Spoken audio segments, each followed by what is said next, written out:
আলুর কালোবাজারি রুখতে প্রশাসনিক বৈঠক অনুষ্ঠিত হল মালদাতে। শনিবার জেলার সমস্ত হিমঘর মালিক এবং আলু ব্যবসায়ীদের নিয়ে জেলা প্রশাসনিক ভবনে বৈঠক সারলেন জেলা শাসক নিতিন সিংহানিয়া।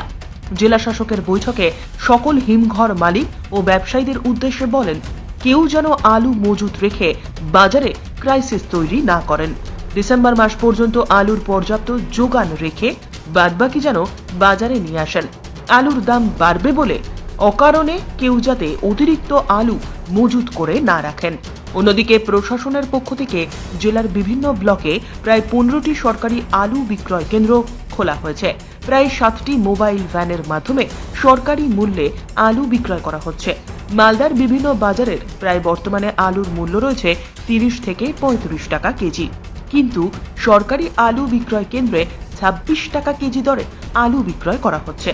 তাই প্রশাসনের তরফ থেকে আলুর দাম নিয়ন্ত্রণে রাখতে বিভিন্ন বাজারে হানা দেওয়া হচ্ছে, যাতে কোনো খুচরো ব্যবসায়ী আলুর দাম বৃদ্ধি করতে না পারেন।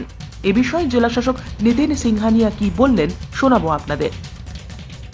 আজকে আমাদের মালদা জেলার বিভিন্ন কোল্ড স্টোরেজে যেগুলো আছে পট্যাটো, সেগুলোর সঙ্গে মিটিং হলো এবং যেভাবে আমার মাননীয় মুখ্যমন্ত্রীর নির্দেশ আছে যে আলুর দাম আরও কমাতে হবে, সেটার জন্য যে বন্ড প্রাইস এবং গেট প্রাইস তার মধ্যে যে ডিফারেন্স আরও কমাতে বলা হয়েছে, যাতে সাধারণ যে মার্কেটসগুলো আছে ওখানে রিটেল প্রাইস যে আছে কমে এবং কমে 26 টাকা তার থেকেও কমে যে চলে আসে, তার একটা প্রচেষ্টা করা হচ্ছে। এবং অলরেডি আমাদের এখানে সুফল বাংলা এবং আরও প্যাক্স এবং এসএইচজির মাধ্যমে বিভিন্ন আউটলেটস করা হয়েছে।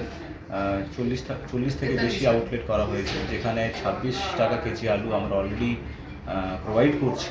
সেটাকে আমরা আরও বাড়াচ্ছি এবং চেষ্টা করছি overall through more and more inspections আমাদের ওভারঅল যে জেলার আলুর দাম সেটা আরও কমে।